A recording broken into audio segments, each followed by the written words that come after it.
evolution not only is a gradual process, as a matter of fact, it has to be gradual if it is to do any explanatory work. ID the Future, a podcast about evolution and intelligent design. Welcome to ID the Future. I'm your host, Andrew McDermott. Well, we've all admired the long, majestic neck of the giraffe. And the question remains, how did the giraffe get its long neck? Is it a product of an evolutionary process over lots of time? Or was a process of foresight and purpose involved? Helping us unpack this today is retired geneticist Dr. Wolf-Ekkehard Lönnig. In case you're not familiar with the work of Wolf-Ekkehard, let me share some details with you. Mathematician and ID theorist Granville Sewell has described Dr. Lönnig as an intelligent design pioneer. That's because for over 50 years, Dr. Lönnig has been offering robust criticism of Darwinian theory and advocating for intelligent design. He argued for intelligent design in his 1971 Masters of Science thesis at the Free University of Berlin. His faculty advisor there, the director of the Botanical Gardens and Botanical Museum of Berlin, Dahlem, had high praise for his thesis, saying this, "Finally, a master's thesis in which a young man turns decidedly against a sacred cow and demonstrates the sore points of a doctrine, which for most minds is thought of not just as a theory, as a great synopsis, but as an impeccable and almost completely proven fact." Now, Wolf-Ekkehard would go on to earn a PhD from the University of Bonn and work as a geneticist for over 25 years at the Max Planck Institute for Plant Breeding Research in Cologne.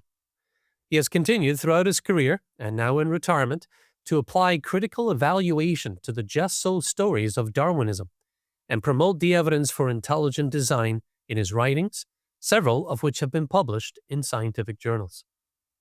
Dr. Lönnig, welcome to the podcast. It's great to have you back. Thank you very much for inviting me. Yeah, you're welcome. Well, you're here with us to talk about giraffes, which is awesome.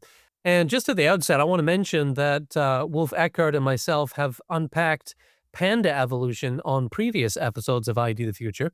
So if you're interested in the panda, in particular the panda's thumb, and the origin of that beautiful animal, go back and listen to those episodes. But today, it's all about giraffes. Now, Wolf-Ekkehard, for people who may not know your work, can you tell us about your background in science and what first drew you to studying the giraffe? Well, as you have already mentioned a few points, I'm a mutation and transposon geneticist, and I have worked for 7 years at the University of Bonn and 25 years at the Max Planck Institute for Plant Breeding Cologne, research in Cologne. During all these years, I had a strong interest in paleontology, studying even so much that it was a second subject for my PhD. And I would like to say that anyone who is more interested in my scientific background, you may look at my curriculum vitae on my homepage. There you find many more points.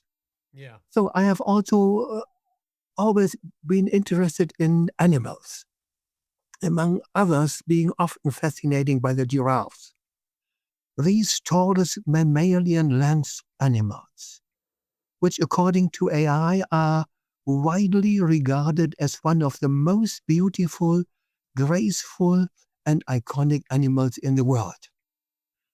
Moreover, when evolutionary scientists like Kuchera, Dawkins, Hunt, and many others began asserting doubtful things about giraffe evolution, I began writing a book which was published in 2011 titled The Evolution of the Long-Necked Giraffe. That's the book. And you find the entire book on the internet. You can, if you go on my homepage, you can check it. You can see the entire book and read it if you like, if you have enough time and like doing this. This was originally in German. I have that German one, and it was translated by gradual theorem, professor of mathematics. He translated the German one into English. I am very thankful that he put this. It was an enormous work for him. And I would say that this was 2011. And in the last 15 years, a strong, important research work has been done on the giraffe. Many doubtful assertions have been made in the meantime by evolutionary scientists, which will probably be the topic of the following minutes. Yeah. Now, many people think the giraffe is a classic example of evolution, case closed. Why is the giraffe such an important case to study? Well, you all already mentioned this enormously long neck. And this is, of course, something which everybody knows perhaps even first of the giraffe. But this, of course, is an entire system of things. It is not only the neck, it is the body, which is totally restructured, and long legs and so on. And this has already been discussed in 1809 by Lamarck and by Darwin in 1859. And recently, especially by Richard Dawkins in his books. And the giraffe can even be found on the title pages of many recent textbooks, like Campbell Biology 2020, Studies in Biology 2025, Basic Biology, and others. So it is a widely known animal, and anyone who has ever seen it will not so quickly forget it. Mm-hmm. Yeah, you're right. It stands out above the crowd, literally. Now, in simple terms, let's talk about what evolution predicts, and then we'll actually look at what the evidence shows in reality. So, in simple terms, what does Darwinian evolution expect the fossil record of the giraffe to look like? I would say that really it is as a commentary by Dr. Zadua in his book, The Transformist Illusion. He wrote, if the evolution theory be true, the record should exhibit the following features. And now he goes on to say, every class, order, family, or genus would make its appearance in the form of a single species and exhibit no diversity until it has been in existence for a long time. Clear. The flora and fauna at any given geological horizon would differ but slightly from those immediately above and below, except on the rare occasions when the local climate suddenly changed if the sea flowed over the land or the sea had retreated. Now, on this base, it should be possible to arrange chronological series of fossils showing step by step the origin of many of the classes and smaller groups of animals and plants. By means of these fossil series, it should be possible to draw up a pedigree accurately tracing the descent of most of the species now living from groups shown by the fossil to have been living in the Cambrian period. The earliest fossils of each new group would be difficult to distinguish from those of the group from which it evolved. And the distinguishing features of the new group would be poorly developed as the wings of birds or bats. Well, this is a clear summary of what would be expected on the theory of neo-Darwinism, the ruling dominant theory of our day of continuous evolution. Yeah. Okay, so that's what we'd expect under a Darwinian framework. Let's talk about what we actually find. When you look at the giraffe fossil record, do you see that kind of gradual pattern? What do we see? In my paper about the fossil record of the giraffe, I have shown this picture. And here you see a giraffe, of course. That's such a beautiful animal, such an elegant. One of the books on the giraffe has been called The Tall Blondes. The Tall Blondes. And on the other side, you see the fossil record. And you see 1, 2, 3, 4 subfamilies, and you see that all the more than 25 genera appear suddenly in the fossil record. More than 25 genera appear suddenly in the fossil record. And this is in clear and definite contrast to the expectations and predictions according to the neo-Darwinian theory of gradual evolution, and that's always a sudden experience. Yes, this is, I can show it perhaps in another way. Perhaps you can see on the side below, you see the different genera which have appeared and the time scale, the geologic time scale. And you see that all these subfamilies and genera appear abruptly, suddenly in the record. Okay. And perhaps you can specify to us what you mean by suddenly, just so we can get it in the picture here as far as geologic time is concerned. Yes. Before I do that, I would like to then you see perhaps in the upper side here, that's the idea by leading evolutionary scientists who have worked about giraffe and how they imagine a continuous evolution. And to be better seen, this is regularly shown almost everywhere on the internet. This is phylogenetic tree by these evolutionary scientists. There's a small beginning and then continual evolution over many linking genera and species. We remember that Darwinian evolution, claims to take lots and lots of time on the geologic scale.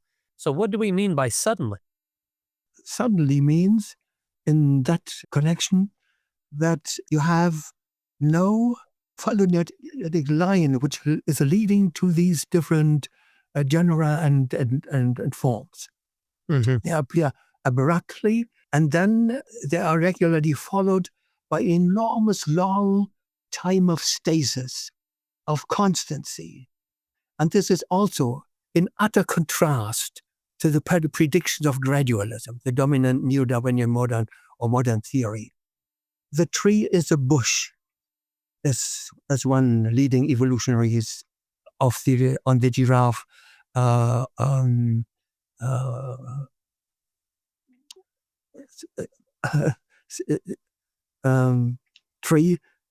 evolutionary tree has spoken.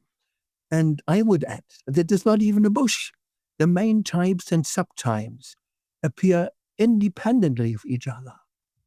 And in agreement with the ID theory, the homologous similarities are due to common design and not to common descent.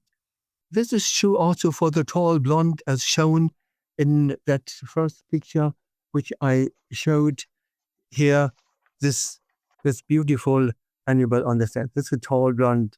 It's such a beautiful animal. So I would also like to emphasize that this, what we have called stasis or constancy of the life forms, they appear abruptly and then stay constant in all their important features. And many evolutionists have made comments on that phenomenon. Ernst Mayr, the famous Ernst Mayr, says, the complete standstill or stasis of an evolutionary lineage for scores, if not hundreds, of millions of years is very puzzling. Ronald Prothero, he said, some biologists try to explain away stasis by mechanisms such as stabilizing selection against the extremes of a population, reinforcing the mean tendency, but this does not explain how some fossil populations persist unchanged through millions of years of well-documented climatic change, surely a strong selection process, as documented by several evolutionary biologists. And Gould pointed out the persistence of fossil species through millions of years of intense selection pressure and suggests that they are not infinitely malleable by selection, but instead have an integrity of some sort of internal homeostatic mechanism that resists most external selection. I have in my paper, I have gathered together a whole series of similar pronouncements by leading evolutionists, like Stanley, for example. The record now reveals that species typically survive for hundreds of thousands of generations, or even a million or more, without evolving very much. After their origins, most species undergo little evolution before becoming extinct. And Gould has many such similar statements. The fossil record shows geologically abrupt origin and subsequent extended stasis of most species. The tale exemplifies what may be called the cardinal and dominant fact of the fossil record. The great majority of species appear with geological abruptness in the fossil record and then persist in stasis until their extinction. Paleontologists have always recognized the long-term stability of most species, but we have become more than a bit ashamed by this strong and literary signal. For the dominant theory of our scientific culture told us to look for the opposite result of gradualism as a primary empirical expression of every biologist's favorite subject, evolution itself. But this is not so, as he and many others have, Niels Ulrich also. It is a simple ineluctable truth that virtually all members of a biota remain basically stable with minor fluctuations throughout their duration. And many others up to 2025, I have documented it, and also we have it now 2026. Yeah. Well, and those periods of stasis demand an answer. And I do like the way that you quoted it. The cardinal and dominant fact of the fossil record demands an answer. And so here we are. Now, some people say the fossils are incomplete. But after many years of research, is that still a good explanation? Well, some people always try to immunize any objection from paleontology against their theory of continuous evolution by selection, by telling the public, the fossil record is so incomplete. Well, let's first look at what Darwin and the neo-Darwinians say about their leading evolutionary theory. Continuous evolution by selection, according to Darwin, by infinitesimally small changes, infinitesimally slight variations, slow degrees, hence imagine steps not greater than those separating fine varieties, insensibly fine steps, insensibly fine gradations, and so on. He said, Natura non facet saltum. Nature doesn't jump. This sentence of Darwin occurs 12 times in the 6 editions of 1872. And similarly Dawkins. Evolution not only is a gradual process, as a matter of fact, it has to be gradual if it is to do any explanatory work. Also, all neo-Darwinians, this is, as I already said, the dominant evolutionary theory. I agree on this point. For example, Barton, B&D, Charlesworth, Coyne, Futuiman, Kuchera, Maya, Moran, Mala, and many other persons. And against this totalitarian view, the distinguished paleontology Oscar Kuhn of the University of Munich stated more than 100 years after Darwin, its origin in 1859, and he has made such a powerful and clear verdict, which I cannot paraphrase to do it better. So I quote it again. He stated, "The prejudice that the phylogenetic history of life could only be an accumulation of the smallest variational steps," you was just heard, "and that a more complete knowledge of the paleontological documents would prove the gradual evolution is deeply rooted and widely accepted even today. But the paleontological facts have long spoken against this prejudice. Especially German paleontologists like Beuerlein, Dacquet and Schindewolf have emphatically pointed out that in many animal groups, such a rich, even overwhelming amount of fossil material exists." Then he gives some examples. Foraminifers, brachiopods, bryozoans, cephalopods, astrocots, trilobites, or trilobites. That the gaps, that's the important point, that's the important conclusion, that the gaps between the types and subtypes must be viewed as real. I would like to emphasize this conclusion again. It is so an overwhelming amount of fossil material we have in many animal groups that the gaps between the types and subtypes must be viewed as real. And this is, we can also apply this on your giraffe fossil record. Yeah, that word that you brought up, infinitesimal, is just a super word to show the limits of a Darwinian process. It has to be infinitesimal, which means tiny, tiny, tiny, tiny adjustments or changes. And the moment it's not, the moment you say Darwinian processes can jump, that's the moment that process fails, because it cannot jump by default. So they're limited to that infinitesimal approach. And in the end, that's what's going to sink Darwinism. Now, even with many giraffe fossils known today, you say there is still no clear evolutionary story.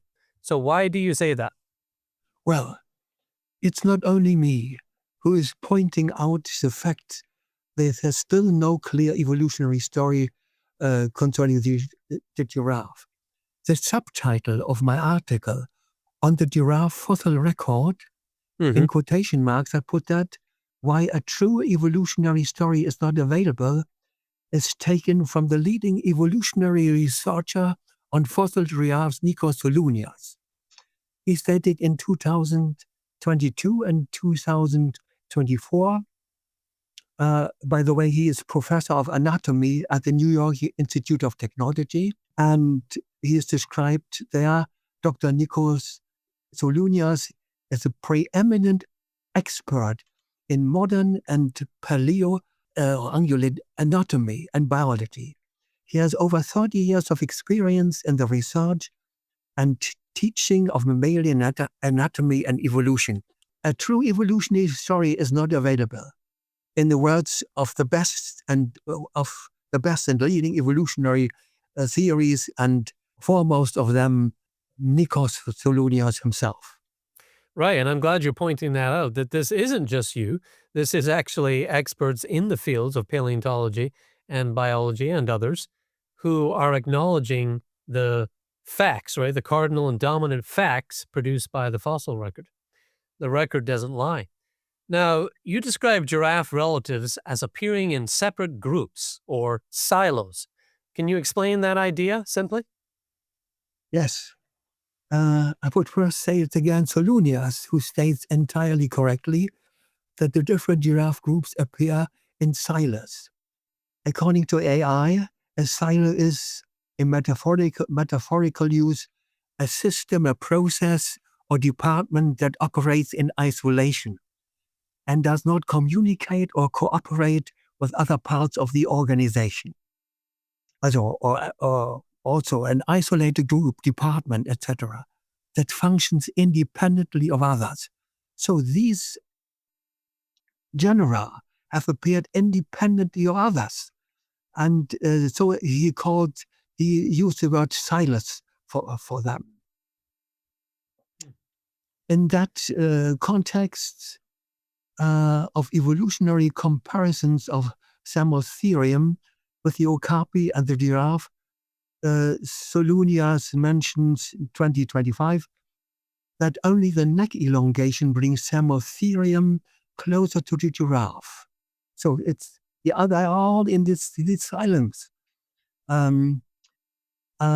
Also, it seems that these three species cannot be brought closer in terms of evolution.